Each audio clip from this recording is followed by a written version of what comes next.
Why Media Group? The fastest growing media group in North America.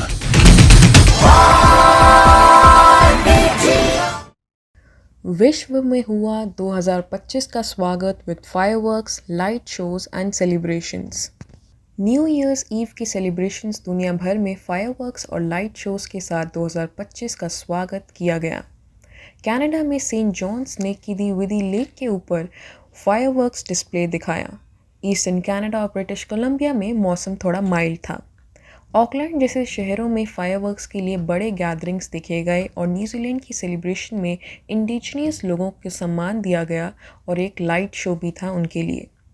लेकिन middle east, Sudan और Ukraine जैसे regions में celebrations कम था क्योंकि वहाँ कॉन्फ्लिक्ट्स चल रहे हैं।